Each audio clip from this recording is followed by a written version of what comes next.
പറയുമ്പോൾ എല്ലാം പറയണം. ചോദ്യം ചോദിക്കരുത്. ഉത്തരത്തിന് ചോദ്യം ചോദിച്ചാൽ നിങ്ങൾക്ക് സമയം തരും. നിങ്ങൾക്ക് മാത്രം ചോദ്യം ചോദിക്കാൻ സമയം തരാം. രാഷ്ട്രീയമാണെങ്കിൽ അതിന് രാഷ്ട്രീയമായ മറുപടി പറയാം. എന്താ വേണോ വരുന്നോ?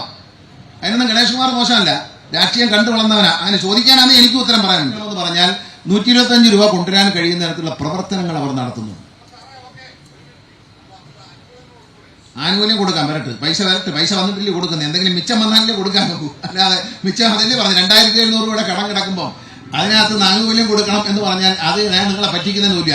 ഈ കൊടുക്കുന്ന ആനുകൂല്യം എന്ന് കിട്ടണം. ഏതാ ആനുകൂല്യം കൊടുത്തേച്ച് ഗണേഷ് കുമാറിന്റെ കൈയടി വാങ്ങിച്ചേച്ചങ്ങ് പോവാം. ഇലക്ഷൻ എടുത്തിട്ടുണ്ട്, ആനുകൂല്യം ആര് കൊടുത്തു എന്ന് പറഞ്ഞിട്ട് അങ്ങ് പോയാൽ മതി. പക്ഷെ ഇത് കിട്ടാതെ പോവുകയും ചെയ്യും, ചിലപ്പോൾ ഉള്ളതും കൂടെ കിട്ടാതെ പോകും. അതുകൊണ്ട് മനസ്സിലാക്കണം. നമ്മൾ ഈ കേൾക്കുമ്പോൾ തന്നെ ആനുകൂല്യം കൊടുത്തൂടെ എന്ന് ചോദിക്കുന്ന ആവേശം എനിക്ക് ഇഷ്ടപ്പെട്ടു.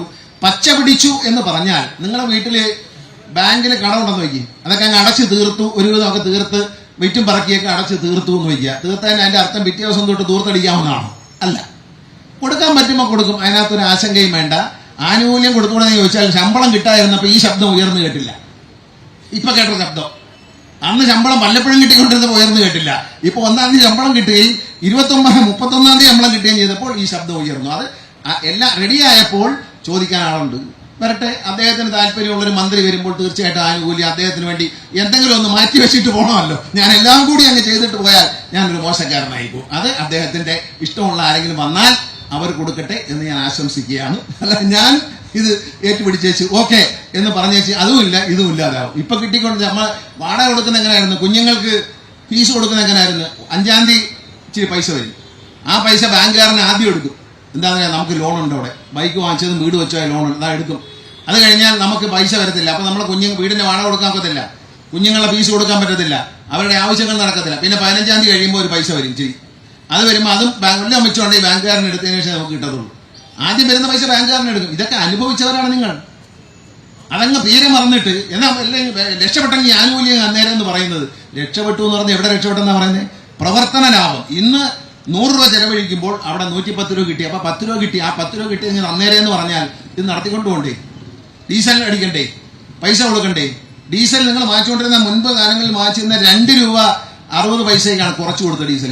ഇപ്പൊ ഇന്ത്യൻ ഓയിൽ കോർപ്പറേഷൻ ഞാനുമായിട്ട് ഏറ്റുമുട്ടി വഴക്കടിച്ച് ബാർഗെയിൻ ചെയ്ത് 3 രൂപ 10 പൈസ കുറച്ചാണ് തരുന്നത്. അത് കൂടാതെ നിങ്ങൾ മനസ്സിലാക്കണം, 194 കോടി രൂപ ഇന്ത്യൻ ഓയിൽ കോർപ്പറേഷൻ കഴിഞ്ഞ കാലങ്ങളിൽ മുതലും പലിശയായിട്ട് കൊടുക്കാനുണ്ട്. ഇത് ഞാൻ വരുത്തി വെച്ചാണോ? അപ്പൊ ഞാൻ എന്ത് ചെയ്തു? അവരുമായിട്ട് സംസാരിച്ച് 45 ദിവസം ക്രെഡിറ്റ് വാങ്ങിച്ചിട്ട് അവർ ഓയിൽ സപ്ലൈ ചെയ്യുന്ന നിർത്തുമെന്ന് പറഞ്ഞു. മുഖ്യമന്ത്രിയെ കണ്ടു, എല്ലാവരെയും കണ്ടു. അവർ കോടതിയിൽ പോകുമെന്ന് പറഞ്ഞു. 194 കോടി രൂപ. അവസാനം പലിശ എല്ലാം എഴുതിത്തള്ളി അവരെ കൊണ്ട് ചർച്ച ചെയ്ത് 94 കോടി രൂപയ്ക്ക് 92 കോടി രൂപയ്ക്ക് 93 കോടി രൂപയ്ക്ക് അത് ഒതുക്കി. ഇതൊക്കെയാണ് ചെയ്യേണ്ടത്. അല്ല അതും ഇതുമല്ല പറയുന്നത്. നമ്മൾ പറയുമ്പോൾ എല്ലാം പറയണം. ചോദ്യം ചോദിക്കരുത്. ഉത്തരത്തിന് ചോദിച്ചാൽ നിങ്ങൾക്ക് സമയം തരും. നിങ്ങൾക്ക് മാത്രം ചോദ്യം ചോദിക്കാൻ സമയം തരാം. രാഷ്ട്രീയമാണെങ്കിൽ അതിന് രാഷ്ട്രീയമായ മറുപടി പറയാം. എന്താ വേണോ വരുന്നോ? അതിനൊന്നും ഗണേഷ് കുമാർ മോശമല്ല, രാഷ്ട്രീയം കണ്ടു വളർന്നവനാ. അങ്ങനെ ചോദിക്കാനാണ് എനിക്ക് ഉത്തരം പറയാനുണ്ട്. അപ്പൊ അതുകൊണ്ട് ചോദ്യങ്ങൾ ഇങ്ങനെ ചോദിച്ചുകൊണ്ടിരുന്നാൽ ഞാൻ ഉത്തരം പറഞ്ഞുകൊണ്ടിരിക്കും. അതിന് സംശയമൊന്നുമില്ല. പ്രസംഗിച്ചുകൊണ്ടിരിക്കുമ്പോൾ ചോദ്യം ചോദിച്ചാൽ ഉത്തരം പറയും. വേണമെങ്കിൽ ഇത് കഴിഞ്ഞ് എല്ലാത്തിനും ഉത്തരം പറഞ്ഞു തരാം.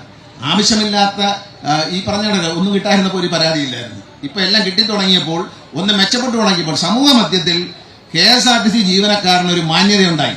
അത് നിങ്ങൾ മനസ്സിലാക്കണം. നിങ്ങൾ എവിടെ ജോലി ചെയ്യുന്നു KSRTC എന്ന് പറഞ്ഞാൽ അത് അയ്യേ എന്നോ ശമ്പളം കിട്ടുന്നുണ്ടോ എന്ന് ചോദിച്ചുകൊണ്ടിരുന്നത് മറക്കരുത്. ഇപ്പോൾ KSRTC നന്നായി പോകുന്നു. കേരളത്തിൽ ഏറ്റവും നന്നായി പോകുന്ന ഡിപ്പാർട്ട്മെന്റായി KSRTC മാറുമ്പോൾ അതിനെ കളങ്കം ചാർത്താൻ ഇതുപോലുള്ള ആളുകൾ വരും. ഏതാ അവിടെ ഒന്നും പറയില്ല, മുറ്റേക്കണേ. അദ്ദേഹത്തിന് ഉള്ളിലുള്ള ആൾ സംസാരിക്കുക, നിങ്ങൾ ചുമ്മാ ഇരിക്കുക. ഉള്ളിലുള്ള ആളാ സംസാരിക്കുന്നത്. അവരെ നമുക്ക് കുറ്റം പറയത്തില്ല. ധനകാര്യമന്ത്രി വരുന്നതിനൊക്കെ അവരെ നമുക്ക് പഴിക്കാൻ പറ്റത്തില്ല. അവരാണ് നമ്മുടെ അന്നദാതാക്കൾ എന്ന് ധനകാര്യമന്ത്രി പലപ്പോഴും ഇവിടെ പറയാറുണ്ട്. എന്ന് പറഞ്ഞ പോലെ അദ്ദേഹത്തിന് ഉള്ളിലുള്ളവർ സംസാരിക്കുമ്പോൾ നമ്മൾ ദ്രവ്യദ്രാവകങ്ങൾക്ക് മറുപടി പറയേണ്ട കാര്യമില്ല. അതുകൊണ്ട് അതിനെപ്പറ്റി പറയുന്നില്ല.